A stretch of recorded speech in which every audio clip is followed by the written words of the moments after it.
자, 오늘 들여다볼 경기는요, NBA에서 정말 극과 극의 팀이 만나는 대결이라고 할 수 있겠네요. 바로 2025년 12월 30일에 열리는 피닉스 선즈 대 워싱턴 위저즈 경기인데요. 컨퍼런스 강자인 선즈와 지금 한창 재건 중인 위저즈, 과연 데이터는 어떤 결과를 예측하고 있을지 한번 파헤쳐 보겠습니다. 보통 이런 경기를 창과 방패의 대결이라고 하잖아요. 근데 이 경기는 좀 달라요. 아주 강력한 창과 거의 무너져 내린 방패의 대결이라고 해야 할까요? 리그 하위권에서 어떻게든 반등을 노려야 하는 위저즈, 그리고 서부 컨퍼런스 최상위권을 넘보는 선즈.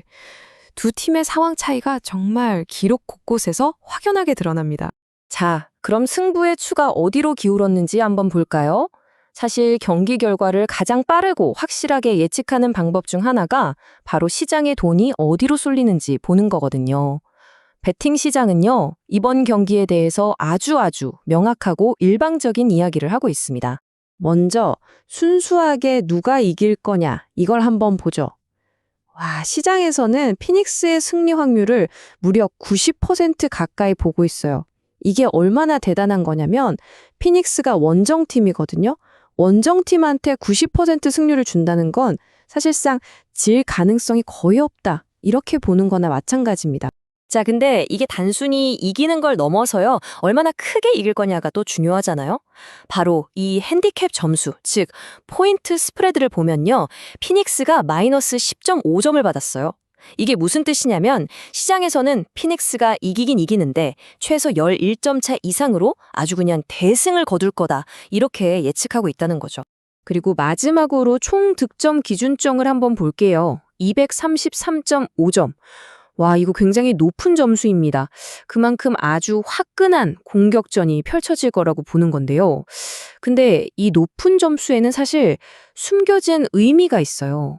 바로 한 팀의 아주 치명적인 약점이 뭔지를 명확하게 보여주는 숫자이기도 하거든요.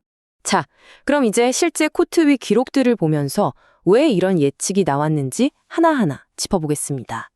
이 경기의 불균형, 그 핵심은 바로 피닉스의 공격력과 워싱턴의 수비력의 맞대결에 있습니다. 네, 보시는 것처럼 워싱턴의 가장 큰 문제, 바로 수비입니다. 자동문 수비라는 표현이 정말 딱 들어맞는데요. 이게 그냥 하는 말이 아니라 평균 실점을 보면 바로 알 수 있습니다. 피닉스의 정교한 야투를 과연 막아낼 수 있을까요?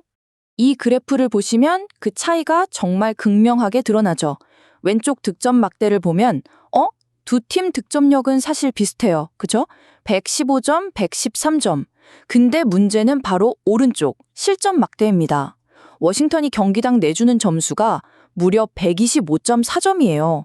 이건 뭐 리그 최악 수준이거든요. 피닉스 같은 공격 강팀한테는 이보다 더 좋은 사냥감이 없는 셈이죠. 그래서 중요한 포인트가 바로 이겁니다. 야투 성공률, 즉 슛의 효율성이죠.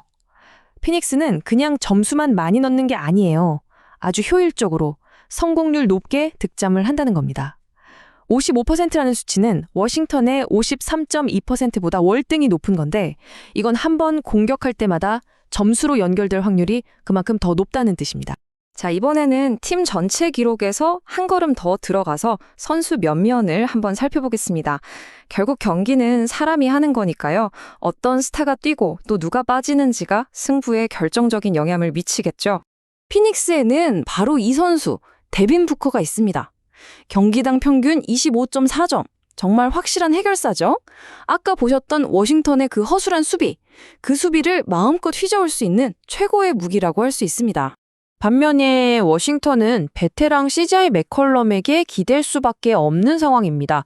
물론 훌륭한 선수지만 경기당 18.7득점, 혼자서 부커가 이끄는 피닉스 화력에 맞서기엔 솔직히 좀 역부족이죠. 그를 도와줄 2-3 옵션이 부족하다는 게 지금 위저즈의 가장 큰 고민거리입니다. 그리고 부상자 명단을 보면 이 격차는 더 벌어집니다. 피닉스도 물론 벤치 자원들이 빠져서 뎁스가 좀 얇아졌어요. 하지만 워싱턴은요, 코리 키스퍼트, 카이숀 조지 같은 핵심 윙 자원들이 통째로 빠져버렸습니다. 이건 그냥 선수가 몇 명 없는 수준이 아니라 원래도 약했던 수비랑 외곽 공격에 아주 그냥 큰 구멍이 뚫렸다는 뜻이에요. 자, 그럼 과거의 기록들은 어떤 이야기를 해주고 있을까요? 두 팀의 맞대결 전적과 현재 팀 분위기를 살펴보면 예측은 더 한쪽으로 기울게 됩니다. 최근 맞대결 결과만 봐도 그래요. 첫 번째 경기에선 피닉스가 119대 109로 이겼고 두 번째 경기에선 130대 123으로 또 이겼습니다. 두 번 다 꽤 여유 있는 점수차로 승리했죠. 말 그대로 피닉스는 이미 워싱턴을 어떻게 이기는지 그 방법을 알고 있다는 겁니다. 최근 5경기 흐름도 한번 볼까요? 분위기가 정말 완전히 다르죠. 피닉스는 4승 1패, 거의 연승 가도를 달리면서 우리가 바로 우승 후보다 이걸 보여주고 있고요. 반면에 워싱턴은 3승 2패, 나쁘진 않지만 경기력 기복이 좀 심해서 안정감을 찾지 못하는 모습입니다. 그리고 이게 결정적일 수 있는데요. 보통 홈 경기는 유리하다고 하잖아요. 근데 워싱턴은 그 홈코트 이점이라는 게 거의 없어요. 홈 승률이 30%밖에 안 됩니다. 오히려 피닉스는 원정 경기 승률이 50%로 훨씬 더 안정적이죠. 이게 뭘 의미하겠어요? 자, 이제 마지막 단계입니다. 지금까지 우리가 살펴본 이 모든 데이터 조각들을 하나로 합쳐서 최종 결론을 내볼 시간이에요. 배팅 시장의 예측, 팀의 실제 기록, 선수들의 상황, 그리고 최근 맞대결 전적까지 정말 모든 증거가 한 방향을 가리키고 있습니다. 이 표 하나로 모든 게 요약됩니다. 보세요. 최근 흐름, 피닉스 우세, 평균 실점, 즉 수비력, 피닉스 우세, 야투 성공률, 공격 효율성이죠? 역시 피닉스 우세, 상대 전적, 부상 영향, 어느 것 하나 빼놓을 것 없이 모든 핵심 지표에서 피닉스가 워싱턴을 압도하고 있습니다. 이건 반박하기가 어려운 수준이죠. 그래서 이 모든 데이터를 종합해서 저희가 예측하는 최종 스코어는 바로 피닉스 122대 110 워싱턴입니다. 12점 차 승리. 기억나시죠? 아까 배팅 시장이 예측했던 마이너스 10.5점 핸디캡, 그걸 아주 넉넉하게 넘어서는 결과입니다. 이렇게 되면 마지막으로 이런 생각이 들죠. 정말 모든 통계와 데이터가 한 팀의 압도적인 승리를 가리키고 있을 때 과연 이런 경기에서 역사에 남을 만한 대이변이라는 게 일어날 수 있을까요? 만약 일어난다면 대체 어떤 일이 벌어져야 하는 걸까요? 어쩌면 스포츠의 진짜 재미는 바로 이런 데이터로는 예측할 수 없는 가능성에 있는 건지도 모르겠습니다.